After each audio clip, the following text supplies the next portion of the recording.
Once upon a time, in the kingdom of Inchincha, there lived a little girl named Sophia. She and her mother, Miranda, didn't have much but the cobbler shop, but they were happy.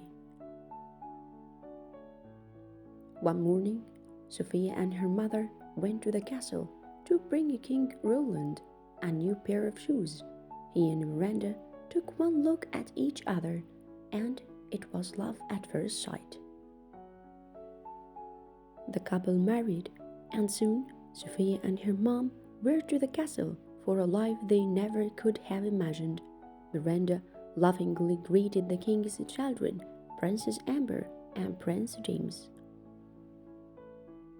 Then she gave them each a pen she had embroidered with their family crest.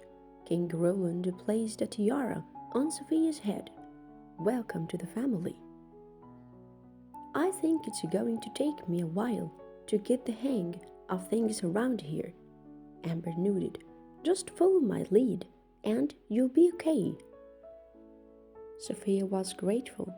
Her new sister was going to help her learn everything she needed to know, or so she thought.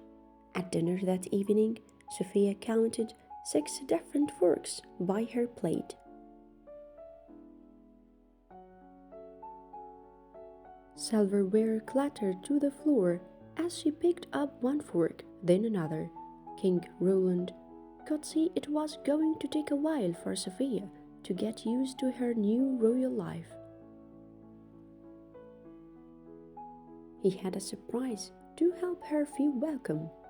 "We will be throwing a royal ball in your honor at week's end, and you and I shall dance to first waltz." Later on, Sophia went to her mom's room.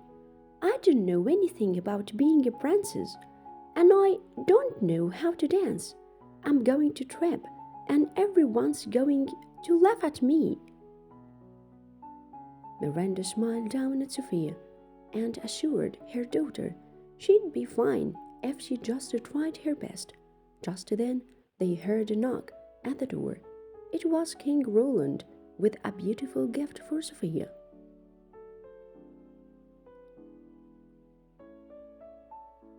"It's a very special amulet, so you must promise to never take it off. Now, you best run off to bed. You have princess school in the morning."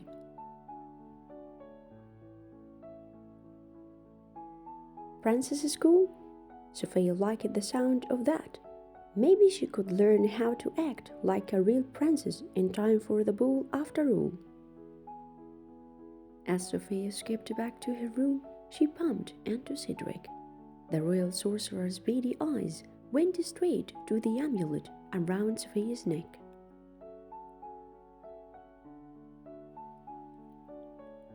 It was the amulet of Valor, the powerful charm Cedric had been trying to get for years. With its magic, he could overthrow King Roland, a ruler in Inchincha. Cedric immediately began to scheme how he'd trick Sophia into giving it to him. The next morning, Sophia joined Amber and James for the coach ride to Royal Prep Academy. The headmistress, Flora, Fiona, and Meriwether greeted her at the gates. At school, Sophia didn't need to worry about making friends. The other children liked her a lot, which made Amber jealous. She was used to being the popular one. Amber turned to James. "I think it's time Sophia took a ride on the magic swing." So, James led Sophia to the swing. "Try it. You don't have to kick. It swings itself." Sophia climbed onto the swing. She was enjoying the ride until the swing sped up and sent her flying into the fountain. Sophia put on a brave smile while the other kids laughed, but James could tell she was upset. He felt terrible about tricking his new sister. Sophia hurried off to dry her dress. As she tried to hold back her tears, she heard frantic chirping coming from the woods. A baby bird had fallen out of its nest. She gently placed the tiny thing next to its mother. As she did, the amulet around her neck began to glow. There you go, just the two of you, the way it should be. When Sophia said goodbye to her new friends and turned to leave, she thought she heard a tiny squeaky voice say thank you, but she must have been hearing things. Birds didn't talk. When Sophia arrived home from her awful day at school, Cedric was waiting. How would you like a private tour of my workshop? Not even the king himself has seen it.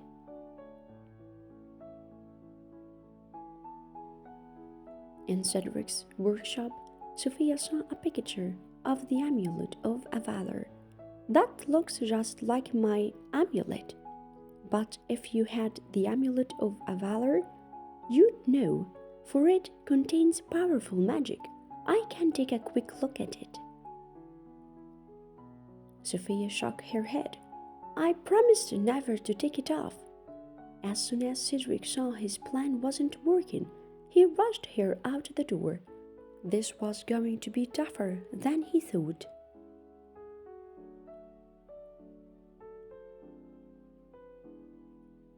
The next morning, Sophia awoke to find Clover, a rabbit, and his bird friends Robin and Maya on her bed. They had come to help her get ready, and Sophia could understand every word they were saying. Then she remembered something. I helped a baby bird yesterday, and I think the amulet gave me the power to talk to animals. After breakfast with her new friends, Sophia left for royal prep. She hoped her second day would be better. Sophia tried hard in all her classes, but she went home feeling discouraged again. I thought being a princess would be easy, but it's really hard. Miranda had a surprise. She led Sophia to the patio, where her two best friends were waiting at a fancy table set for tea. Sophia was so glad to see them. Jade, Ruby, James joined the party too. He still felt bad about tricking Sophia and wanted to make it up to her. Soon, Sophia was courtesy and pouring tea like a proper princess, but she told Ems she still didn't know how to dance. No problem, we have dance class with Professor Bob tomorrow. You'll be dancing circles around all of us. Amber had been watching everyone have fun without her. Now she was even more jealous of her stepsister. She had to make sure Sophia didn't dance better than she did. The next day, before dance class, Amber gave Sophia a sparkling pair of dance slippers to wear. Sophia put on the slippers, which immediately took control of her feet. She spun helplessly across the floor until the music ended, and she collapsed into a pile of bellows. Amber shrugged. I must have grabbed a pair of Cedric's track shoes by mistake. Sorry about that. Sophia decided she couldn't change another disaster at the Bold Princesses just didn't go crashing into things. So, when they got home, she went to Cedric for help. I have just the spell for you. He gave Sophia magic words to say when the waltz began. Little did she know that the spell would put everyone to sleep and help Cedric steal the amulet.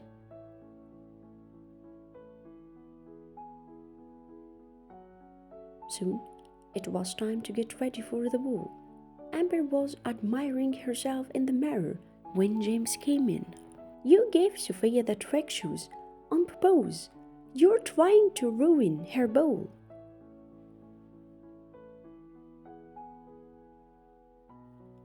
because everyone likes her more than you. And after what you did today, so do I. James, come back. Amber went after him and accidentally tore her gown. How could she go to the ball now?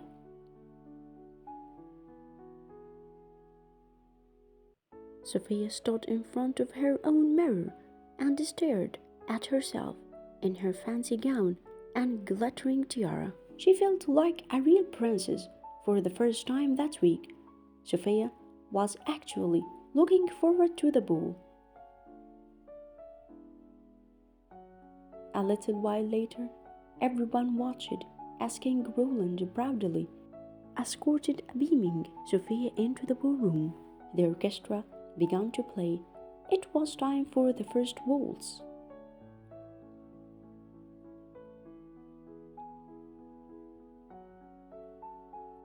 Sophia confidently spoke the magic words Cedric had given her. Semanibus popular Sila. Everyone instantly fell asleep, including Cedric. I must have said it wrong. Sophia ran out of the ballroom. It seemed as if ever since she had become a princess, she couldn't do anything right. Sophia sank to the floor and cried. A single tear fell onto her amulet and made it glow. Suddenly, a blue light appeared and it transformed into Cinderella. Your amulet brought me here. It links all the princesses that ever were, and when one of us is in trouble, another will come to help. Why are you so sad, Sophia?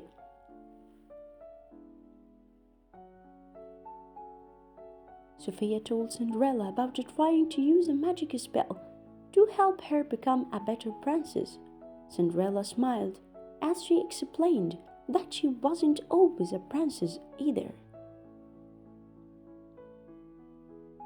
But she discovered that the people who truly cared about you didn't care which fork you used or how well you danced.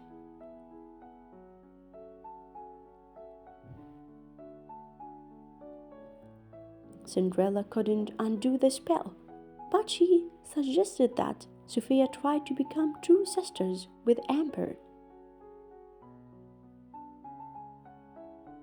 Something she'd never been able to do with her own stepsisters.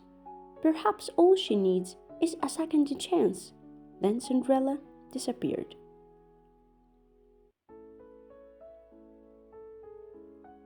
Sophia went to Amber's room.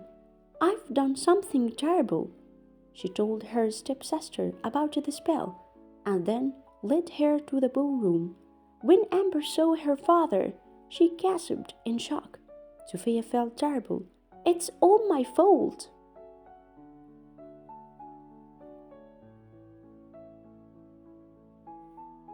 Amber shook her head. No, Sophia, you wouldn't have needed the spell if I didn't give you those trick shoes. The girls realized that what they really needed was each other. Together, they went to Cedric's workshop to find a spell to wake everyone up, but they had to get past Cedric's pet, Raven, Wormwood first. Clover, Maya, and Robin helped.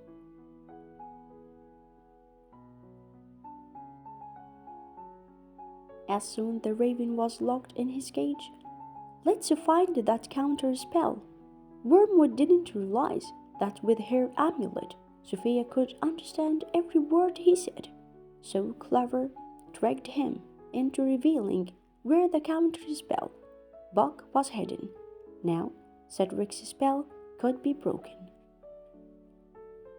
Sophia and Amber were rushing to the ballroom when Amber remembered her torn dress.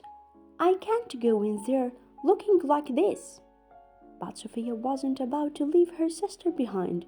She quickly mended the gown. There you go, good as new.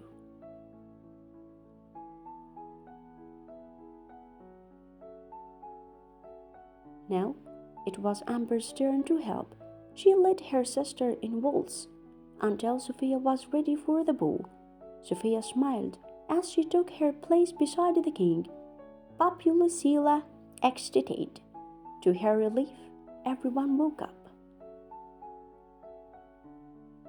Cedric was furious that his plan had been ruined.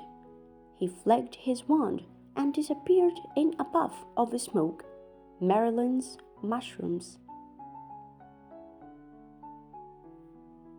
Meanwhile, Sophia and the king began to waltz. Sophia looked up at her new dad. "I've been wondering, why do they call you Roland II?"